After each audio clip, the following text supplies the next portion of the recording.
Hello and welcome to the second day of the Constitution Unit's 2023 Summer Conference. The theme for the conference as a whole is the future of the Constitution, and in this, our fourth session, we're looking particularly at elections and electoral reform.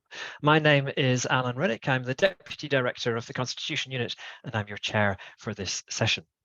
Many aspects of elections are subject to debate at the moment. The local elections in May were the first where voters in Great Britain were required to show ID at polling stations, and the Electoral Commission produced its interim analysis of the effects of that last week. Legislation passed last year also changed the voting system for mayors and police and crime commissioners and increased oversight of the Electoral Commission in ways that were widely criticised. Meanwhile, various possible changes to the franchise have been mooted. Many concerns are raised about how and how much to regulate political speech online and about the effects that AI could have on misinformation. On a more mundane level, election administrators are crying out for simplification of the law and for better resourcing.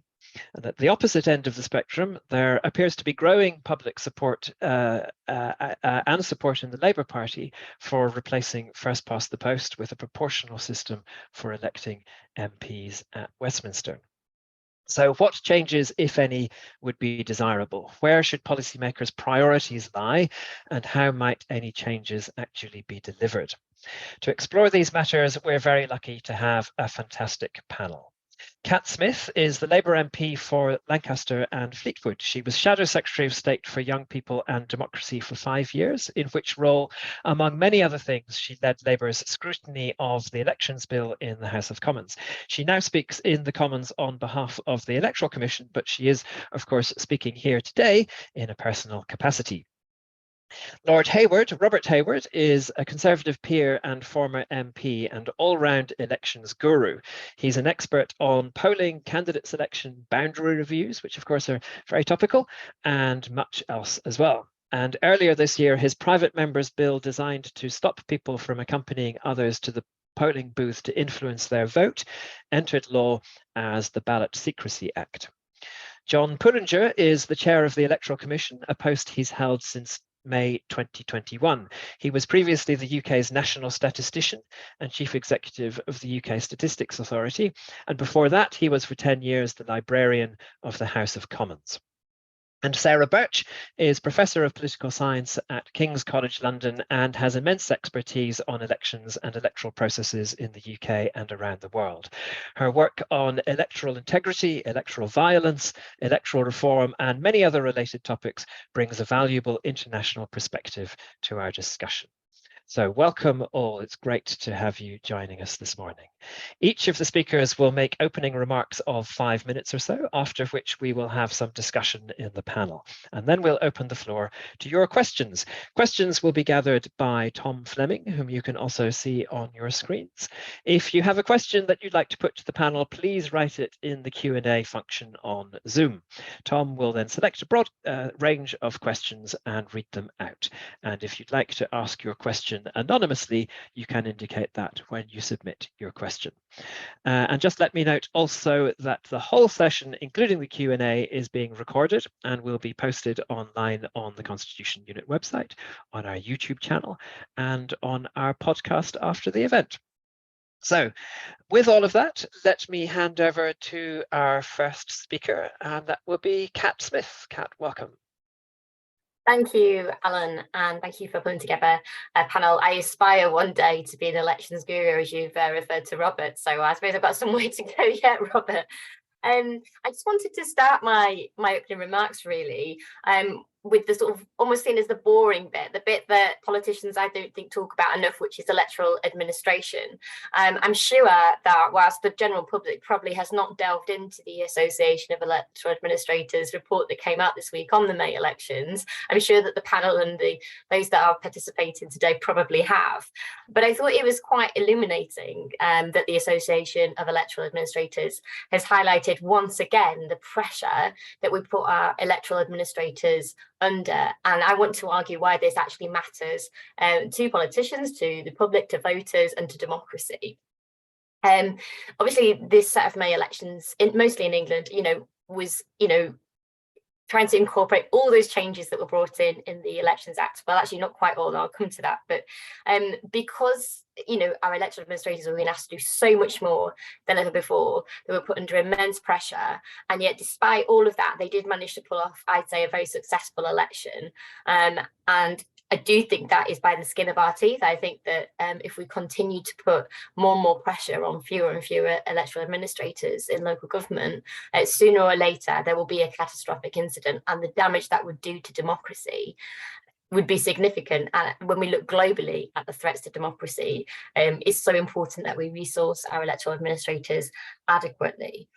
So with the Elections Act 2022, a lot of the regulations that our electoral administrators in local government were having to use were actually being published less than 6 months before poll, which is against all best practice, and meant that there's an awful lot of people having to do an awful lot of work in not very much time.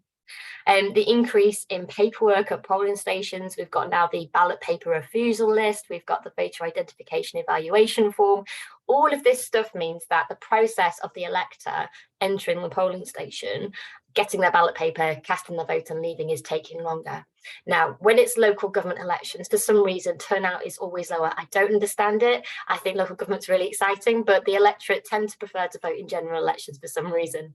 So we know that when the general election comes, we will see turnout increase. We will see elections taking place right across the United Kingdom. And the problem is that this set of May elections saw local authorities taking polling staff from neighbouring authorities which didn't have elections in order to bolster the numbers where there was. Now, none of that would be possible in a general election. I'd also say that the issue with queues wasn't a problem, particularly in this May set of elections, but I think probably will be a problem in a general election. Recruitment of polling staff I've covered. There is a lot of work that's going to be needed to do to tidy up the issue of voter ID.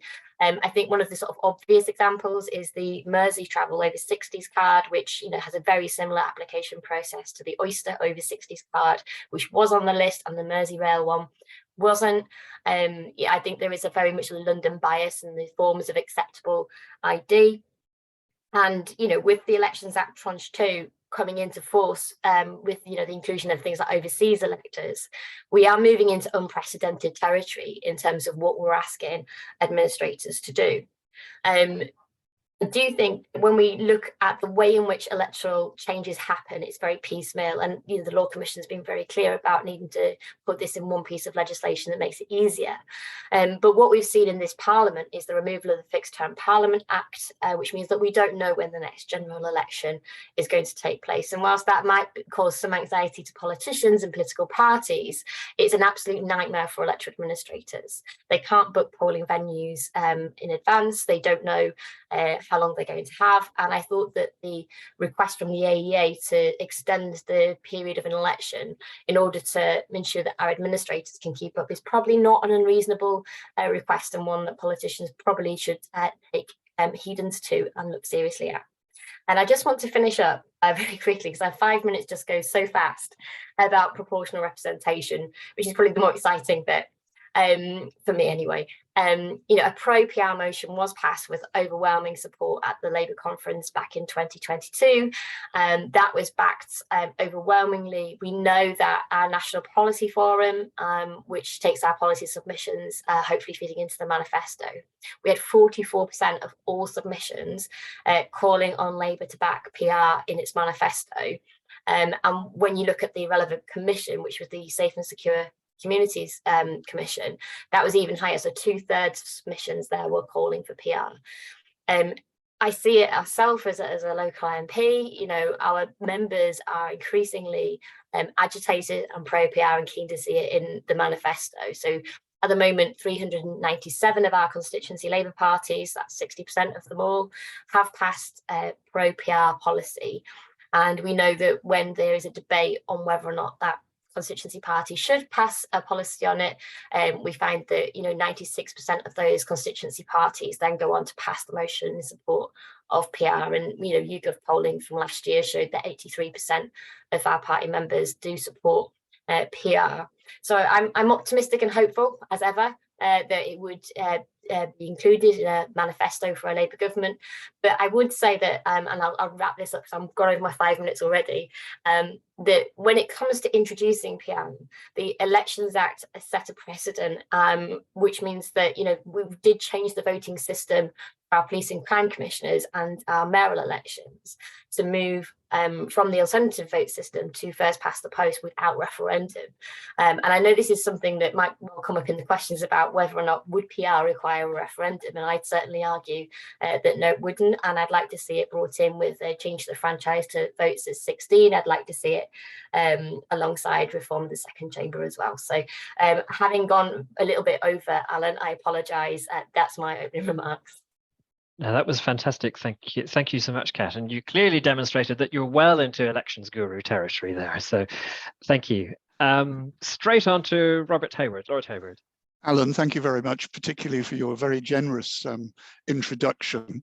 I hope I live up to your level of expectation, but can I also say thank you to Kat for her support. You, Alan, you referred to my private members bill, which is now an act, a piece of law, and Kat supported the legislation in committee stage in the Commons, and I much appreciated her contribution.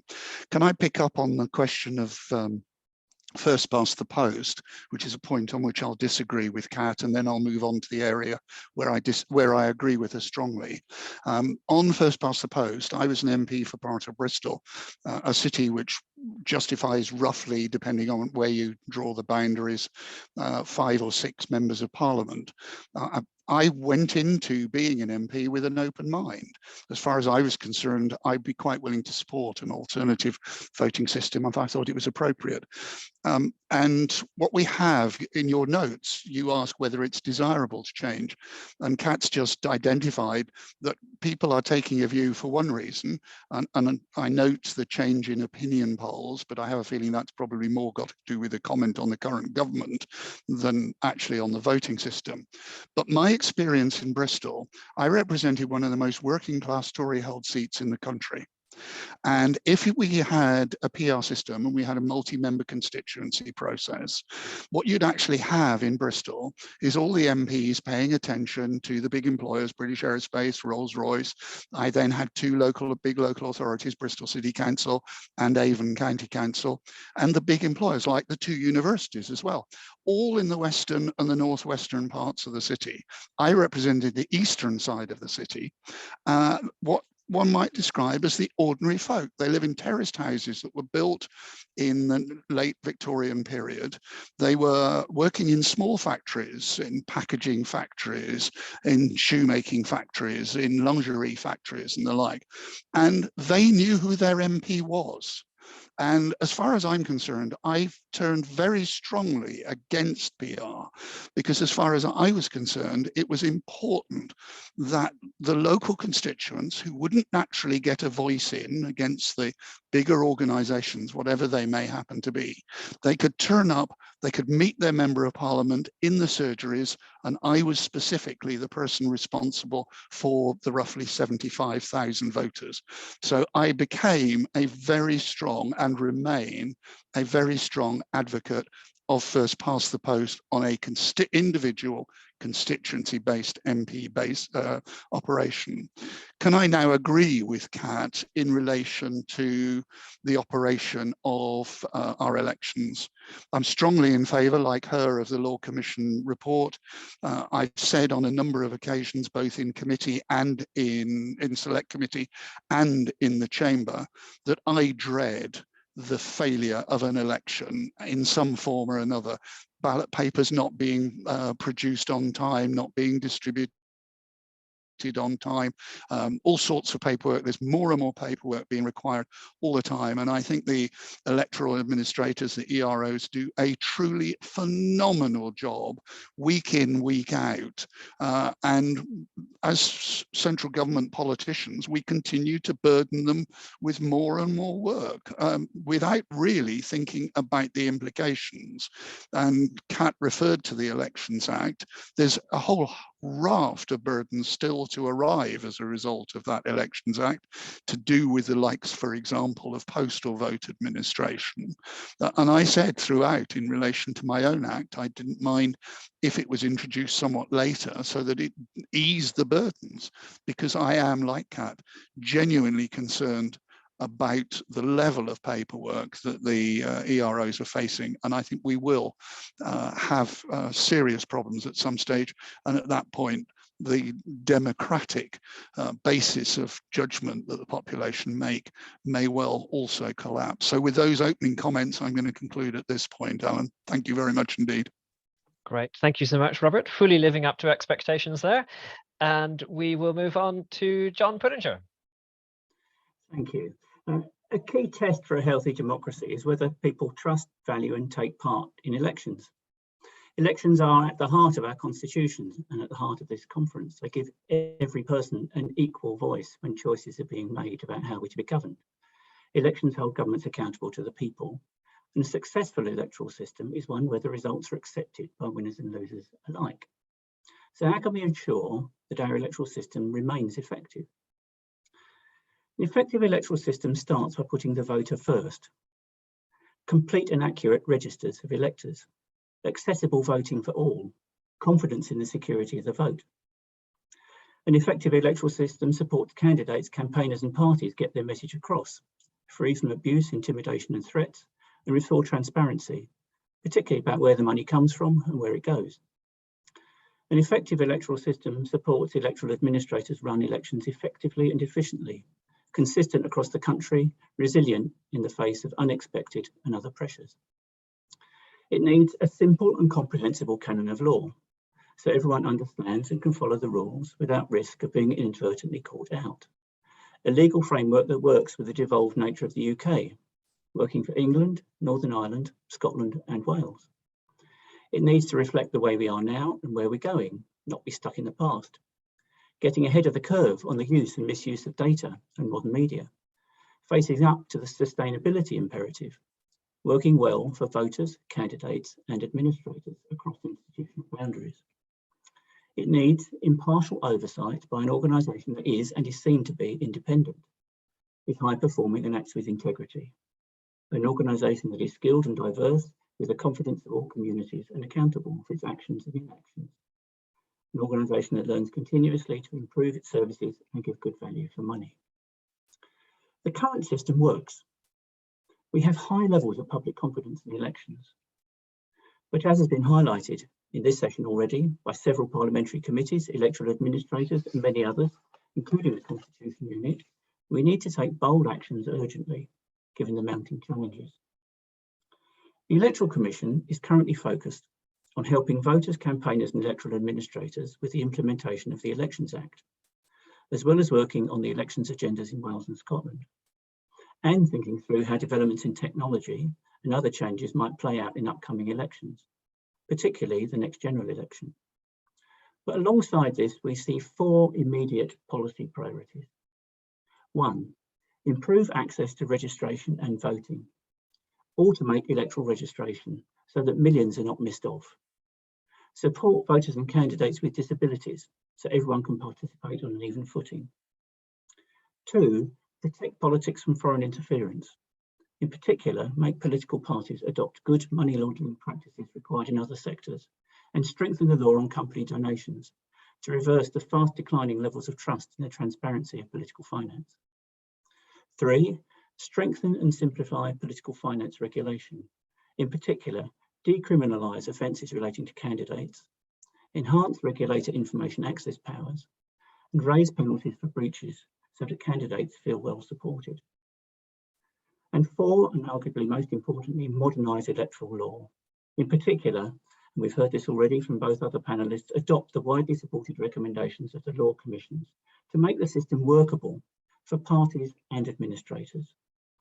And I think also it repealed the dangerous provisions that enable the government to guide the work of the Electoral Commission. So now is a good time for everyone who cares about democracy to stand up and fight for the integrity of our elections, to work on a cross-party basis to get our electoral system fit for the challenges ahead. I look forward to working with everyone here to ensure the voice of every voter is heard through the ballot boxes of the 4 nations of the UK this year, next year, and into the future. Thank you very much.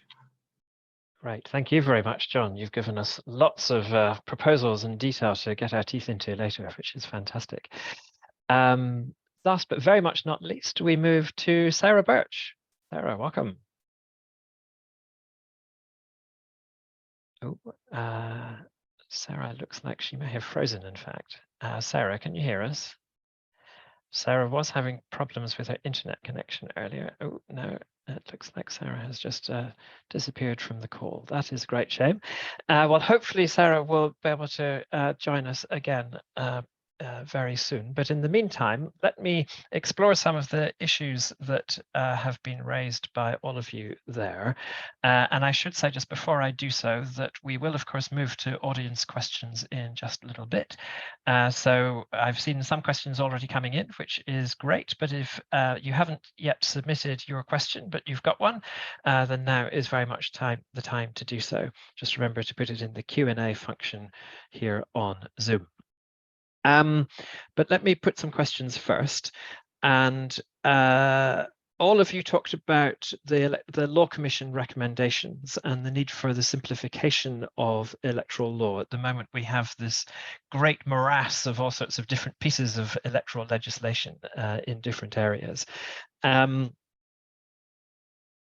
guess the question is how big a job is that to actually do that? I've been speaking with people around Westminster and Whitehall for years who've been saying, yeah, we know it needs to be done, but my word, it's such a huge task. We're terrified of actually doing it. And how much advantage would there be from doing that? Is it really worth all the bother? Maybe we should go in reverse order on that. And Sarah, I see you're back with us, which is very welcome. Given that I've answered the question, that I started asking this question, maybe we should just go around John and Robert and Kat in reverse order, and then Sarah will come to your thoughts. So John, do you want to come in on that first? Yeah, well, my first concern coming into the Electoral Commission, having this as an item on the agenda, and a very serious one at the top of the agenda, that as far as I can see has got broad cross-party support as well as support from electoral administrators and others, was that it would be a morass. It would be very difficult. So I met the leadership team and the people who wrote the report at the Law Commission, and certainly they think it's pretty much ready. There are a number of policy things that need to be ironed out, but could be done, well, let me say, I think, relatively straightforwardly. So then I looked at parliamentary precedents on dealing with these sorts of consolidation bills and spoke to the clerks.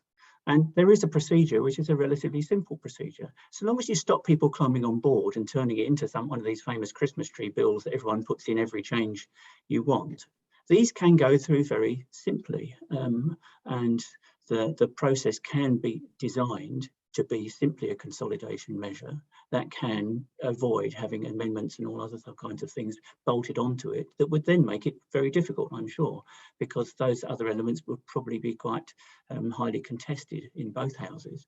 But this, I don't think, would be. So I believe with a little bit of policy work over the next year or so, we could have a bill ready to consolidate very early in the next Parliament. And once that's done, any other changes that we want to bring in, or whoever's in government or other parties want to bring in, have got a solid foundation on which to do it. And as Kat and Robert have indicated in their remarks, the Elections Act proposals at the moment have sat on top of an already complicated and inconsistent system that has made it very, very hard to implement, whatever the merits. So if we simplify first, then any other sensible measures can relatively straightforwardly be done. So I believe it can be done straightforwardly and fairly early in the next Parliament. Thank you. Robert? Can I agree with John in broad principle, i.e. that you actually do just consolidate the legislation while at the same time saying look, let's park big issues like voting age, like the voting system, etc. And it could be done relatively quickly. I was involved in, when I was in Department of Trade years ago, in relation to company law on exactly the sort of basis that John was referring to. But having said that, what I would say is there are changes that are necessary and would be simple in the process and should not be excluded from the sort of principal issues which I've identified. And I'll identify one which I discussed with John the other day. At the moment, we have a petition in Rutherglen which requires a certain number of days for the petition to be open. Now, in the case of Peterborough, the target for the petition to justify a by-election was passed in a matter of days, but the petition had to remain open for a longer, just because that's what the law says. So there are things like that, and the way the postal votes are handling anomalies within the legislation, which we could include within what John identified and make good progress. But it has to come, A, with a caveat about not trying to introduce changes in principle, and also and can't come until after you've got the Elections Act fully implemented. Kat? I think you're having a breakout of agreement amongst the panel here, Alan. No, I broadly agree with both John and Robert's comments. You know, I think it does need to happen, and there probably does need to be a sort of grown-up consensus between, you know, there's obviously things I would like to add on if it was a Christmas tree bill, but the reality is it's something that needs to happen. And if it can happen, it just makes it so much easier for me to bring in the sort of more progressive reforms that I would like to see afterwards. But it probably does need a grown-up conversation to happen, like consensus, because there isn't really big political disagreement with the rationalisation of electoral law into one piece of legislation. I think there is the consensus for that is there. Often though, we come up against you know other bills where they disappear, be it the kept animals bill or the employment bill and things like that, and we're told that there's not legislative time available. But to be quite honest, that the House of Commons is not. It has risen early, I think, more times than it's not in the last month. I think there is time to legislate now. I disagree that we have to wait for the next government after a general election. I would say that legislation, there is time for it now. However, I do acknowledge Robert's point is that obviously the Elections Act hasn't actually all been enacted yet. And so that is probably somewhere where we're probably not going to land in a comfortable place on timing. But yeah, timing aside, I think there is a consensus across all political parties on this issue. Thank you. It's tempting to follow up with all of that, but Sarah is here and is definitely moving. So Sarah, it would be great to hear you while your internet is hopefully functioning. Yeah, apologies for the internet problems I've been having. I haven't got legal expertise, so I'm not the best person to speak about specific pieces of legislation. But although I'm aware that there are a lot of things that have to be done to our electoral law to get it in a state where it's fit for purpose, there's something else I'd like to throw into the mix that relates to some of the points that were raised earlier by Kat and Robert and John. And that is that, as we all know, that local authorities are having a hard time recruiting polling staff. This has been a problem for a long time, and it's become a relatively acute problem recently. And I think it might be worth considering the system that they have in Spain, where they also have ID at polling stations, and in a number of other countries, where they recruit polling staff by lot from the people who are on the electorate. And if you have an automatic electoral registration, the way John suggested, and that would be relatively straightforward. This would have a number of benefits. I think firstly, it would just solve the problem that local authorities have of recruiting staff. I mean, you recruit the staff temporarily, you train them, but also it would engage more people in the electoral process, because I think that's a real problem we have in the UK. Certain sectors of the electorate are not so engaged in the electoral process as other sectors, and most notably young people are not so engaged in the electoral process.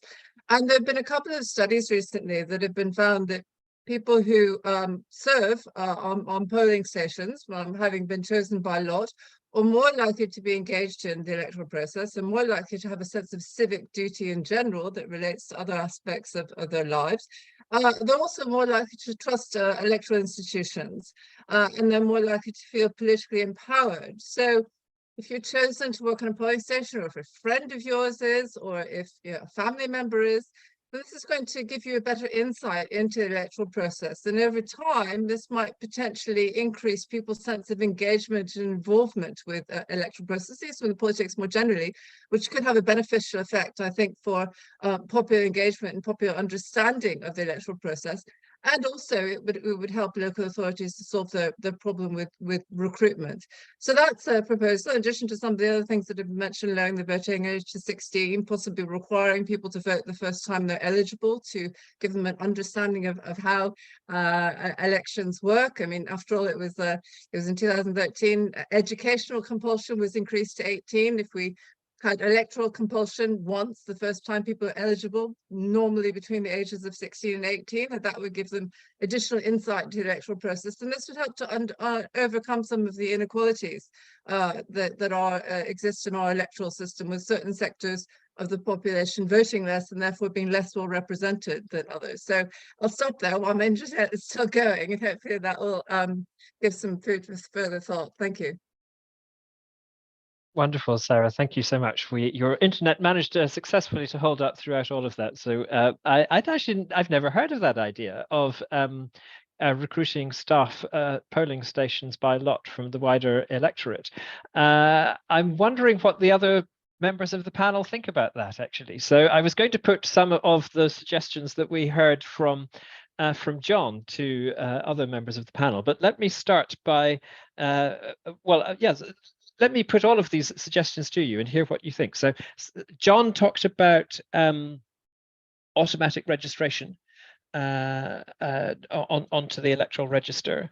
Sarah has taken that a step further by talking about recruitment by lot of polling staff, presumably not all polling staff, but some polling staff from those people. John also talked about greater measures to protect the system from foreign interference and changes to strengthen and simplify the regulation of electoral finance. Kat, and then Robert, and then John, particularly on Sarah's suggestion.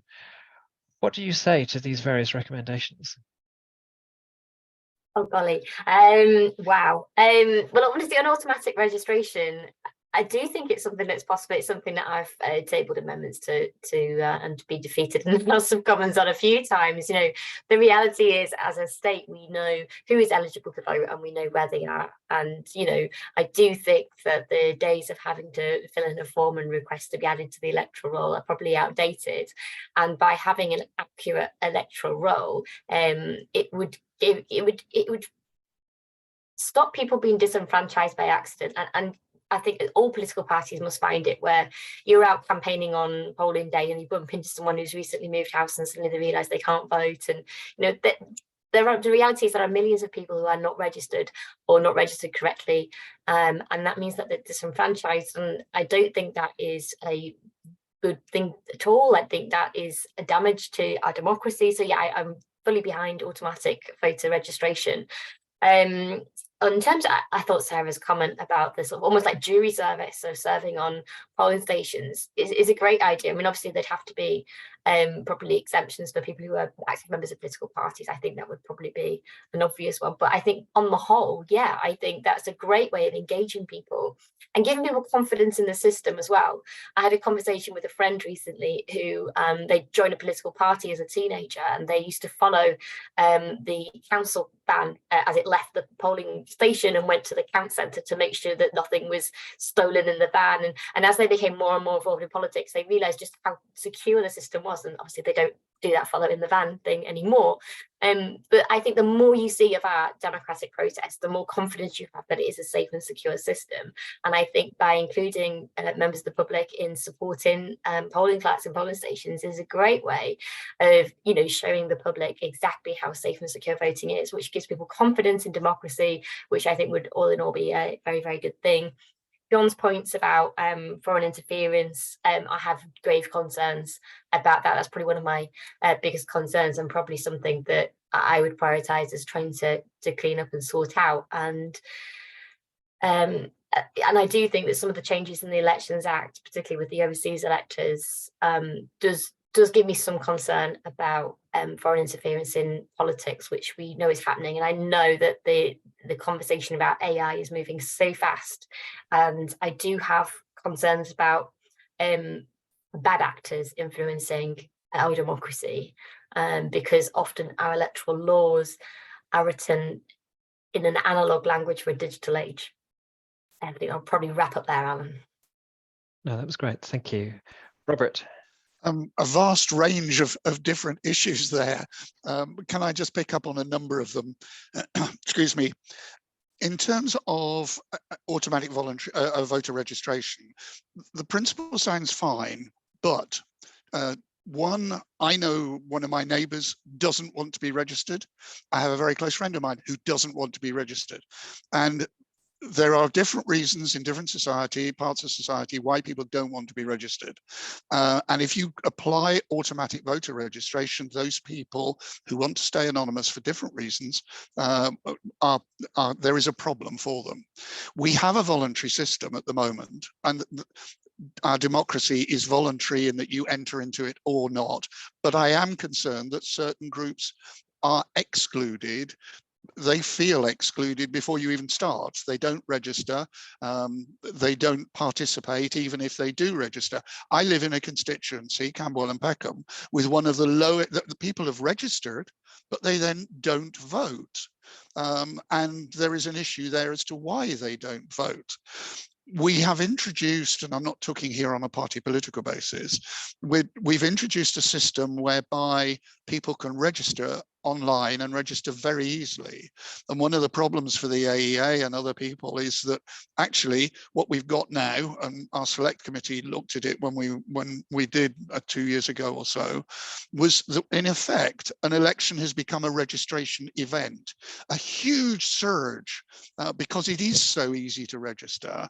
So we may be moving to a point where people don't need AVR because we already have, in effect, those people who want to register can do so very easily. There is this massive rise, which EROs have to cope with in one form or another. I have suggestions as to how that could be dealt with. Foreign interference, I have a lot of sympathy with the comments that are made. There's foreign money, which John referred to. Kat referred to foreign interference in relation to bots and messaging coming in from outside. Again, we looked at that in the select committee and then passed it over to another which was specializing in technology. These are sorts of things which are going to become ever more of a problem as everything can be moved around the world at incredible speed and sadly hidden very easily at incredible speed. I'll keep my comments to there. Great, thank you. John, do you want to respond particularly to Sarah's suggestion and also to Robert's comments there about the registration system?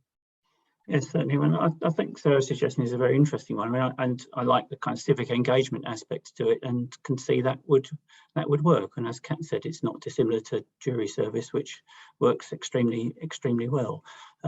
But we're coming at this as a solution to a problem of electoral administration. So I would really want to have electoral administrators in the room before forming a judgment about whether they would feel this would be something that would help them or not help them at this stage. But I certainly think it's an interesting idea, and it's the kind of thing you could reasonably straightforwardly do a pilot or a feasibility study on, just to kind of see what it would work and get some evidence about the impact of it, both for administration and for civic engagement. But I thought it was great, and so really good to hear. And I'll try and look up a bit more about what they do in Spain and get the kind of research that they've got on it, because I think that could usefully feed into what we do. On Robert's point, the points he makes are of course correct. I mean, there are people who, for all sorts of reasons, wish to remain anonymous or wish not to be on the electoral register, and there is the opportunity, which increasingly people take up, to register immediately before the elections. I mean, on the second, that has been identified by electoral administrators as part of the problem, because when you do get that surge before an election, that is just another peak of activity at a time when there's all sorts of peaks of activity. So that is a difficulty. And particularly in the last general election, over a third of the people who registered as part of that drive were already on there. So there's this kind of terrible kind of conundrum of duplicates, and it's just administratively much more difficult. Now, Robert hinted that there are solutions to that, and I think they do need to be explored.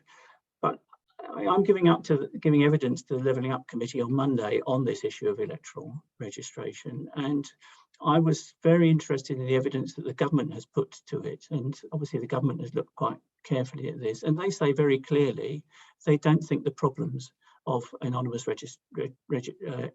electors or the other issues to do with automatic registration are insurmountable, and it's a question of what you prioritise. And I think from the feasibility studies the Electoral Commission has done and the work we've done with people like the DVLA, who got very good records of when people move house, could enable us to substantially automate the system and still protect the various issues that Robert reasonably is concerned about. But I think there is more work needed. It's just getting a sense of political will to solve this problem, which I think is a really serious one. I mean, 9 million people at the last count are missed off. And the types of people we're talking about is particularly young people, it's particularly people who've moved house, it's particularly people living in private rented accommodation.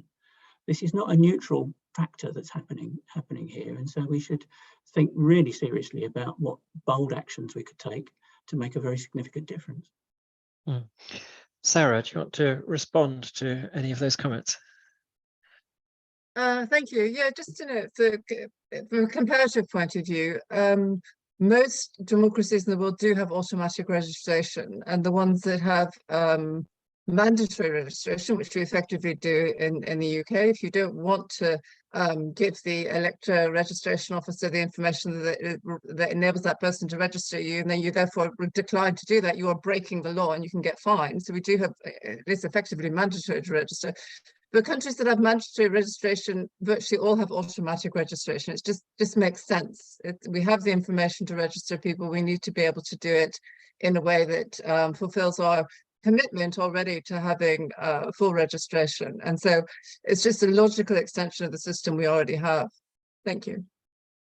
Thank you. There are so many issues that I'd like to pick up further, but we're also getting lots of great questions from the audience. So I suggest we go to audience questions now, and maybe if there's time, I'll pick up some of the other questions that I wanted to pick up as well. But Tom, what do you have for us? Thanks, Alan. So initially, we've got a round of 3 questions that are all loosely connected to sort of party funding and election funding. The first is from George Havenhand, who asks, given the significant loopholes and vulnerabilities in the UK's election finance framework and the corresponding lack of criminal law enforcement, should political parties be required to undertake more thorough checks on donors and the true source of donated funds? We then have a question from Paul Tyler, who asks whether the panel recognise the increased threat from big money in UK politics, and particularly raises some questions about a recent suggestion by a Cabinet Office Minister, which would be for a 50% increase in the national expenditure limit. And they also draw attention to whether the unlimited overseas franchise would allow for more what they call millionaire donors with inadequate checks. And then lastly, for this round, Duncan Hames has asked whether recent changes to facilitate overseas voters are compatible with previous restrictions, barring foreign sources of political campaign funding. And if not, what might be the consequence? Good. All excellent questions from excellent people. John, do you want to go first in this round? I rather thought you were going to do that. I mean, the first 2 things to say are that, in principle, the extension of the franchise won't make a difference, because only people who are registered to vote are permissible donors, and if we have extended the franchise to people, they have absolutely the right to contribute to the political party of their choice, to help them campaign. And that is a key part of our democracy, that people who wish to support a political party or political cause should be able to do that. And that is true for overseas voters now, and the change we're talking about is just changing the franchise from only being out of the country for 15 years to being that unlimited if you've still got that connection here. So that's the first point to make. The second point to make is that the system we have in place at the moment is certainly from the evidence I've seen, amongst the most transparent in the world. I mean, we do collect all of the donations that parties receive. We publish them on a quarterly basis. Where we've found a breach in what's happened, we publicly state that breach and we fine people, and that is there. And a lot of the debate we're having at the moment is entirely fueled by the database the Electoral Commission makes available for everyone to scrutinise and challenge. And there is very excitable and robust debate going on in Parliament and elsewhere, and the newspapers about that. So that's all to the good. But as I hinted at in my remarks, and as some of the questioners have hinted, it seems to me extremely odd that parties are not required on a kind of proportionate basis to make the same kind of checks on where the money's coming from that any commercial company, any public sector company, any charity would have to do to check. Money laundering is the phrase that we use, that there is a kind of, you know this donor and you know where the money's coming from, and you can be absolutely confident about that. I mean, that has been recommended by many committees of the House. Many senior security experts and others specifically raised this point in the debate in the House of Lords that's been taking place in the last couple of weeks. And we could do that, and I believe that would significantly improve the drastically declining levels of public confidence in the system we have at the moment. There's only 13% of people think this is okay at the moment, and it's declined very, very markedly over the last few years. And we need to do something about it. I don't think doing something about this would make a big difference. Sarah, do you want to come in? Oh, Sarah looks like she may have frozen again. Kat. Yeah, I think broadly probably on the same page as John on this, but I suppose really as the person who's speaking, you know, as the Labour Party person on the panel, and not speaking for the party, very much in a personal capacity as I'm a backbencher these days, but I would say that when it comes to party finances, we have to acknowledge that political parties come in all shapes and sizes. And, you know, I'm a member of one of the bigger political parties, and we have more resources to be able to do these checks. We have, you know, party staff who their job is to check the legitimacy of finances. But equally, there are, I'm John will be able to tell us how many political parties are registered currently in the UK, but it's hundreds. And many of these political parties are incredibly small, run entirely by volunteers who I think quite often are trying to do their best, but don't always have access to the same support and time and resources and knowledge that perhaps the bigger political parties do. And I'm very conscious is that if we're saying that all political parties should do X, Y, and Z when they receive a donation, that is an awful lot easier for the bigger political parties, those that have, say, Westminster representation, than it is for the smaller political parties. So I would say that we have to look very carefully at how we legislate in this area. Also, of course, you know, people can stand as independent candidates in elections, and how does that apply for those that are standing as independents for political finance as well? My biggest concern on political finance is, of course, the unincorporated associations, whereby people, you know, there are loopholes in the system where people are donating anonymously, effectively, and may or may not be legitimate donors into political parties. And I think I'll probably leave the remarks there and try not to get sued. And just picking up Paul Tyler's point about big money, should we be looking at donation caps? The honest answer is I don't know.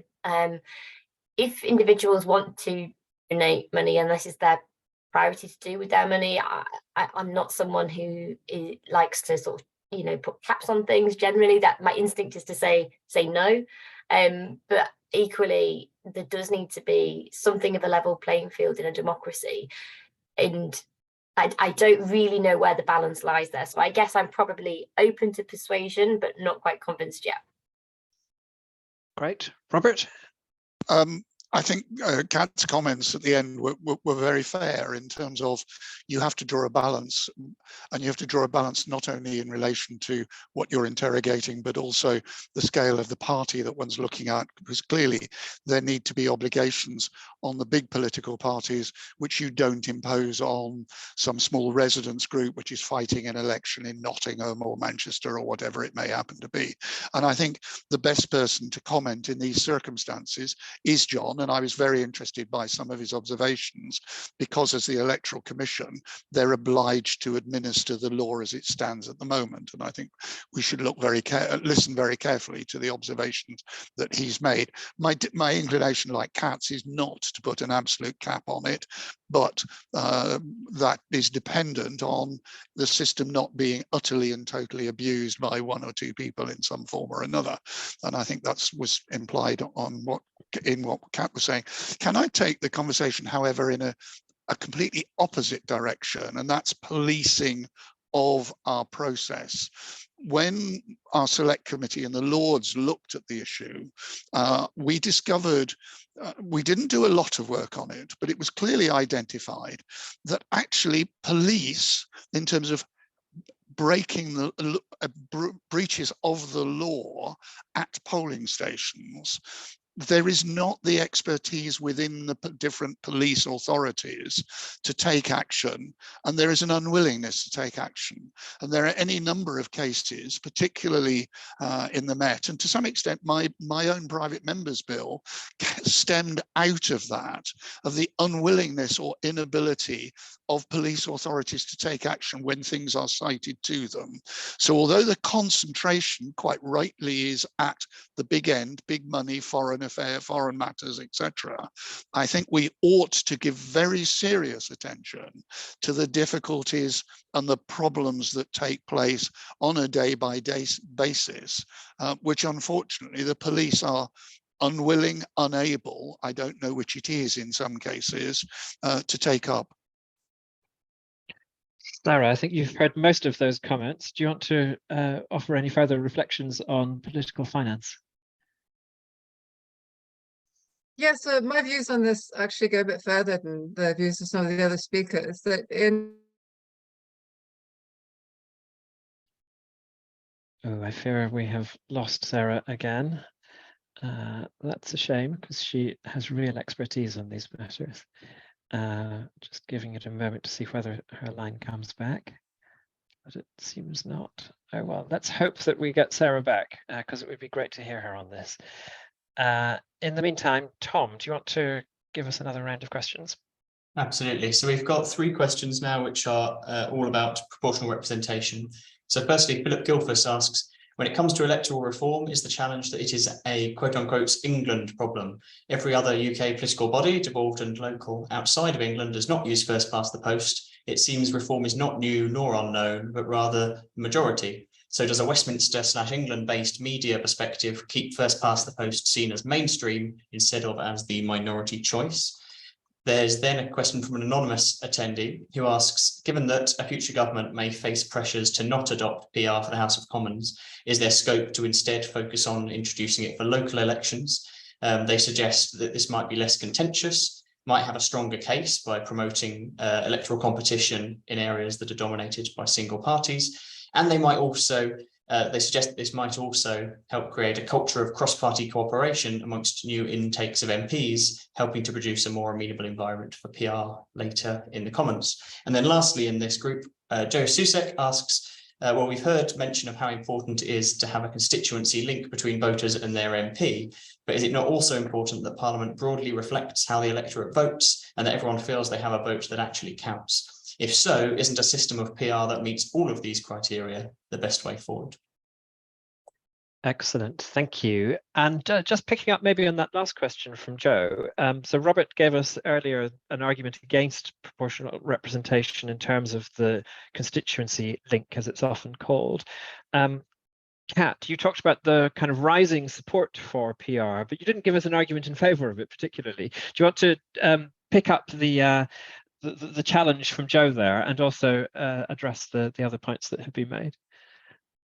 Absolutely. It was only because I was running out of time in my allocated 5 minutes there, Helen, in my opening remarks. But no, I broadly agree with Joe's comments there. I think that he's absolutely right. And I value the constituency link that I have with my constituents, which probably makes me think about, you know, obviously yesterday we had the final version of the parliamentary constituency boundaries published, and the conversation in the Commons was very much about, oh, I'm losing this community and I'm going to really miss them. I've done all this work in this community and, I got this local win and that local win. But I'm really excited to be taking on this village or that part of the city. And, you know, I think MPs do have a genuine connection with the communities that we represent. And you get to know every single street. I always say that if I wasn't an MP, I'd be a cracking taxi driver in Lancashire, because, you know, you do as a member of parliament, you literally tread every street and you get to know your communities and the characters that are active in those communities so well. And I wouldn't want to lose that constituency link, but I would argue that you don't need to lose that constituency link by reforming the electoral system. And there are different models of proportional representation. I'm not particularly wed to any particular one, but one thing I would say is that I would never want to lose that constituency link.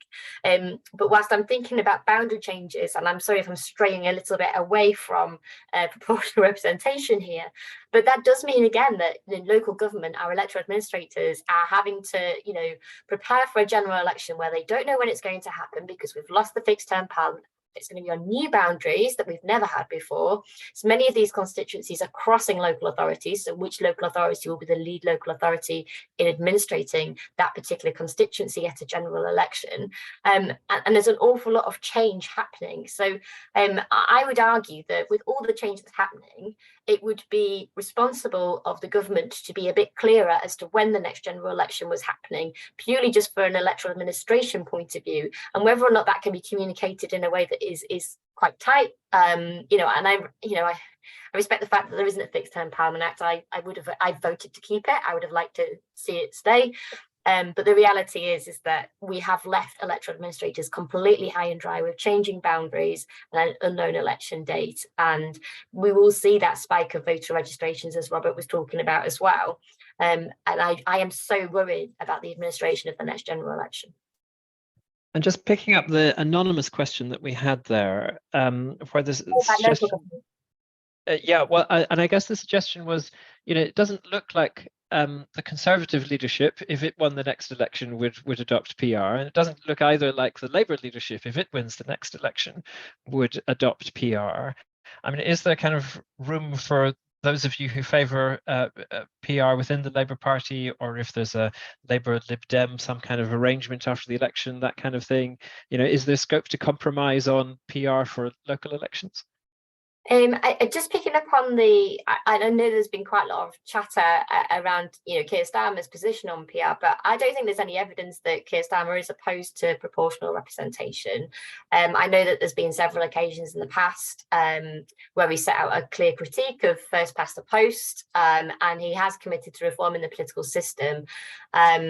And he's talked about a new government and a new way of governing, but he has said that PR is not a priority. And I think that is very different from being opposed to it. Now, I'm not going to suppose the outcome of the next general election and the political makeup between the parties, but any party that's a minority Labour government would be likely to go into either confidence and supply or coalition agreement with, would likely to be having a pro-PR policy. Probably does increase the chances of it being included. However, I will say as a Labour MP that we are fighting for a Labour majority government and not seeking to go into coalition with any political party. On the point specifically about whether or not it's easier to introduce it for local government, I do think that's a bit piecemeal. I do think if we're going to do it, we should do it properly. If we're going to reform our electoral system and make sure that people feel engaged, that their vote counts no matter which political party they vote for, we do need to go across the board.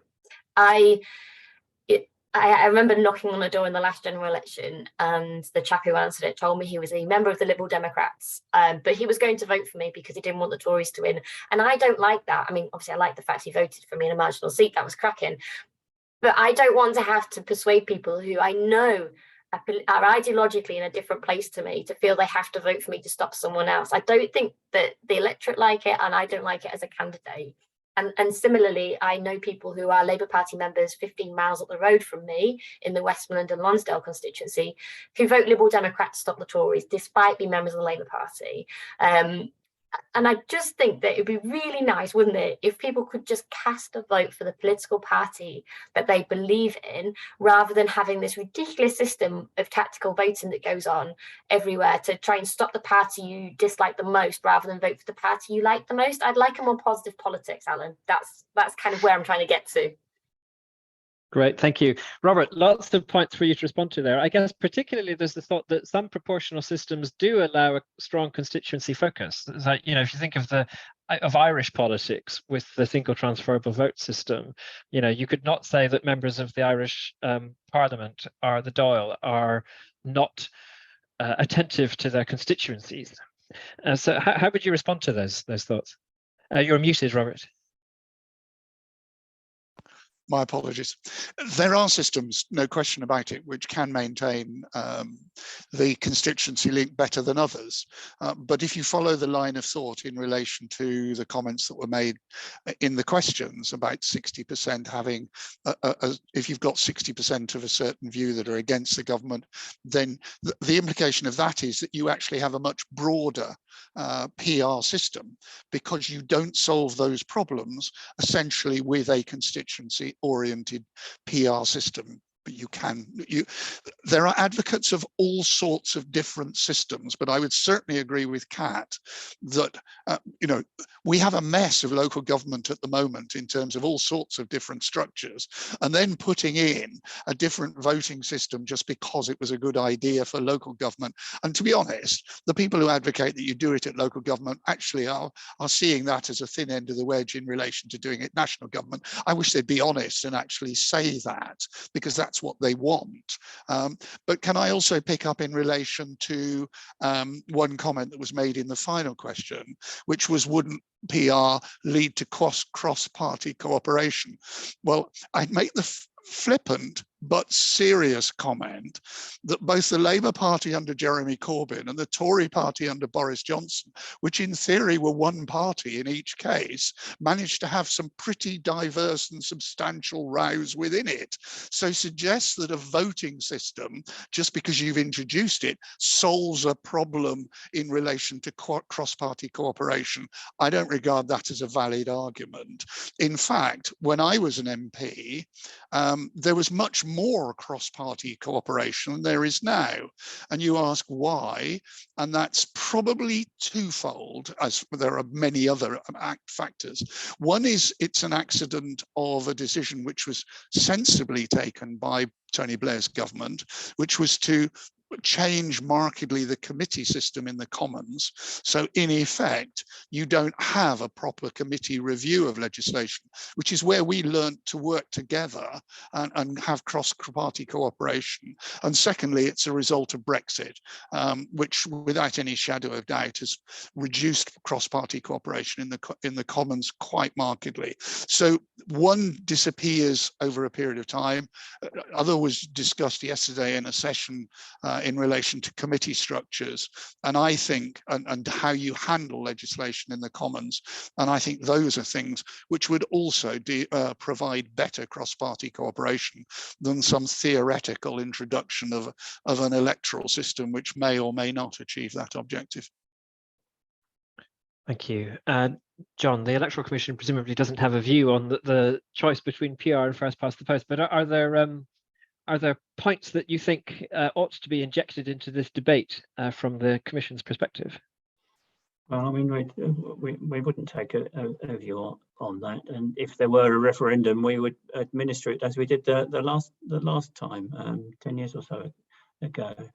I mean, I guess I'd go back to the issue of process, and I think the process that Robert adopted in getting his bill enacted, I think, should be the kind of hallmark of any process we take forward in the future on reforms to elections, that to systematically seek out cross-party consensus, so these are not politically divisive things, and find a way of dealing with a problem that fundamentally is one about how we choose one government or another. So to be one government's agenda to do this is inevitably going to be considered to be trying to get an advantage for that party, which is itself damaging. So I think I would go back to the process, and I commend Robert. I think we've concluded it's the first time in history that a private member's bill originated in the House of Lords has become law, but that has only happened because it's been done on a cross-party basis. And I think he's setting a tone that we really ought to adopt more generally for these kinds of questions. I think Robert was about to point out, it's not quite the first time in history, but it's certainly a rare occasion. So that's interesting, and that gets it back to comments that Kat made earlier when you talked about the suggestion that we don't need a referendum in order to change the voting system, and you talked about the fact that the current government has changed the mayoral electoral system. I mean, many of us, and I'm one of them, have argued that it was inappropriate for the current government to change the mayoral system in that very partisan way, and that it would be rather bad for any future government to decide that that was a model that it was appropriate to follow. Do you want to respond to that, Kat? Well, yeah, I mean, I was very clear as that legislation passed through, it was an inappropriate way. I suppose I was just kind of making the partisan point that, you know, if one party is going to come in and push something through without that, then it does set the precedent. I mean, you can't argue that the precedent hasn't been set. I'm not saying whether or not it would necessarily be wrong or right, but I'm saying that you could, I think, now with some legitimacy, change the voting system without referendum. My preference personally would be that it would be a referendum, because I do think that it's something that's important and should go to the public for that change. But that elections bill did do something which, you know, set I think a dangerous precedent, and I think that an incoming Labour government would need to be the grown-up in the room and say, do you know what, if we want to bring in PR, it would be a referendum. I think that would be the more appropriate way of doing it. But yeah, the current government has set a precedent which a future government could point to. I'm keen to squeeze in a quick third round if it's possible. So Robert, unless you particularly want to come in on that, I will go back to Tom and round 3. Thanks, Alan. So these last round are all broadly related to sort of process of running elections. And firstly, David Corders asks, the Electoral Reform Society run online elections for professional bodies and membership organisations. Is it time to bring secure digital voting to our elections? He also suggests that another method would be to send out uniquely barcoded ballot papers in lieu of polling cards and allow electors to complete and return them either by post or by delivery to a ballot box. We then have an anonymous attendee who builds on the discussion earlier about polling staff recruitment and asks whether local authorities could be more proactive in recruiting from retired folk, like this question answer, potentially as unpaid volunteers. Thirdly, Charlie Hintor asks, why do you think we don't hold an election on a weekend or make it a public holiday? Would it make a difference? And just to squeeze in a fourth one for this round, Tom Brake asks, well, he highlights first that tens of thousands of people may potentially be turned away officially and unofficially from polling stations at the next general election unless awareness of the need to have photo voter ID is increased further. And he asks what panelists suggest is done about this. Excellent, thank you. Quick responses, please, because we're short of time. So don't feel the need to answer all of the questions. Robert, do you want to go first in this round? Yes, racing through the different issues. Online elections, barcoded and the like, I'm hesitant about, partly for the reasons that Sarah identified earlier on, because I want people to be involved in the process. And if it's a remote process, I'm not sure that there's the level of involvement. So my natural inclination is to say, no, let's retain polling stations. And also there's a question of security in terms of technology, which I have a suspicion about, because the words government and successful IT programs do not fall naturally in any one sentence together. So as far as weekend, I don't have a strong view. It could be any day of the week as far as I'm concerned, but I wouldn't want, some people have suggested an extended kind of voting over 4 or 5 days, which some countries do have, and it works well, but that's not my natural inclination. In terms of voter ID, John's Electoral Commission issued an initial report. They're issuing a fuller report. He can comment later.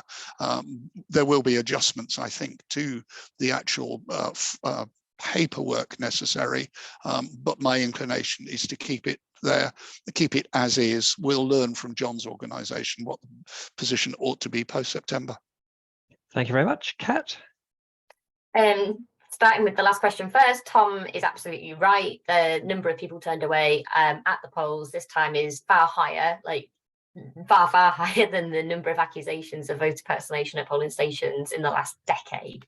And this was only happening in local government elections in England. So we know that the solution is worse than the scale of the problem that was supposedly trying to solve. I think that the government is going to have to come forward and reform the list of ID. Certainly in my own local authority, where I have spoken to officers at council, you know, people were trying to vote with police warrants and gun licenses, and you know, these are quite difficult IDs to get hold of in terms of they are very secure, and they were being turned away. And I've already mentioned the inconsistency between London travel cards and non-London travel cards, and the very London-centric nature of the legislation. So I do think that the list needs to be vastly expanded and include like things like student IDs, because at the moment the list is very much skewed towards older voters, and I think that can look very partisan when you look at voting intentions by age. Online elections I have always been historically quite hesitant about, partly because I think if they throw up an unexpected result, it can make it easier for people to question it and question the legitimacy of it. However, I do think that the ERS does run secure elections, and I have total faith in them. So whilst I have always been quite hostile to the idea of online voting for a not necessarily security point of view, because I do think you can hold online elections securely, but I wonder how the public would feel if it threw up an unexpected result. For example, if the 2016 referendum on EU membership had taken part in an online ballot, I think we'd be now having many people believing it was fiddled and hacked, because it was so close. And let's face it, the result was certainly came as a shock to the vast majority of the media and the sort of political classes. They did not expect Brexit to happen, and I think that if it happened in an online ballot, we would have had a lot of conspiracy theories running around saying it was hacked. So that's my main worry about online voting, and I'll let others answer the other parts of the questions. Thank you very much. And John. All right, I'll try and run through all of them. I'll start with that one. I mean, I think Kat has described the right test. It's the test of public confidence, and I think the public are sceptical still, but it's changing. So what we're trying to do is get some evidence, so that it's not just a question of opinion, but we actually look at the security of elections in this kind of context.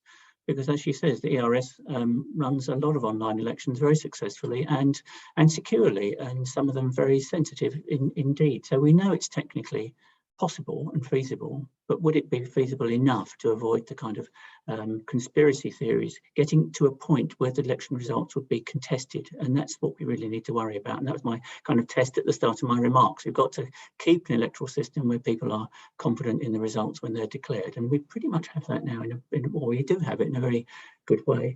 Polling staff recruitment, I agree entirely. We should think laterally about this, but certainly the returning officers I met, particularly this time round, were. And several of the people I spoke to as polling clerks or as presiding officers had come from not immediately current local authority staff. They were people who had got the right expertise. So I think we should look at what the best local authorities are doing and try and promote that to the others. But they can already do this, and they do where they can. And increasingly pressures, going to give them incentive to look even more thoughtfully about that. Elections on weekends, I mean, I'm a bit where the others. I don't feel particularly strongly about it. There is no evidence to suggest it would suddenly make things better. But I do point to the pilots that the Welsh government did last year of looking at different times and places and ways of running elections. And I think pilots are the way to go with this, just to try things out. If there is a strong body of view that this could be better, well, let's see what difference it makes.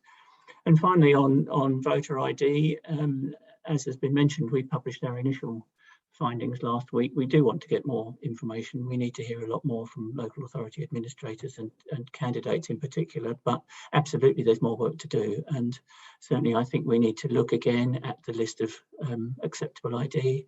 We need to look at the process for getting the voter authority certificates. And we need to think maybe laterally about some of the things that came up in the debate in both houses, such as vouching, for example, that they do in Canada, where people can kind of attest for someone, because people are losing out, and they're losing out not neutrally. Disabled people, for example, seem to have been more affected than other groups, and we should really understand what those barriers were and overcome them. Thank you so much. Lots of really important points there. We've just had a note in the chat from someone from the Electoral Reform Society just wanting us to clarify a point. The Electoral Reform Society doesn't itself run membership body elections. The question there was referring to Civica election services, which used to be part of ERS, but they're no longer so. So Thank just helpful to clarify that point. That has been a terrific conversation. Thank you all so much. Before I properly thank the speakers, let me just do a few bits of housekeeping. So the recording of this session will appear on the Constitution Unit's YouTube channel and podcast feed in the coming days. Please do subscribe to those or look out for information on our website or Twitter. And if you're not already signed up to our events mailing list, please do so in order to be the first to hear about our forthcoming events. Just follow the Get Involved link on the Constitution Unit's website. The next session of this conference starts in an hour's time at 12:30. The topic is constitutional standards, and the speakers include the crossbench peer Lord Anderson, David Anderson, the director of the Institute for Government, Dr. Hannah White, and the former Conservative Attorney General, Jeremy Wright. So I hope you'll be able to join us for what will be another fantastic discussion. The Zoom call here will end in just a moment, but you'll be able to join again using the same link as you used for this session just before that next session is due to begin. So let me first thank all of you in the audience for attending.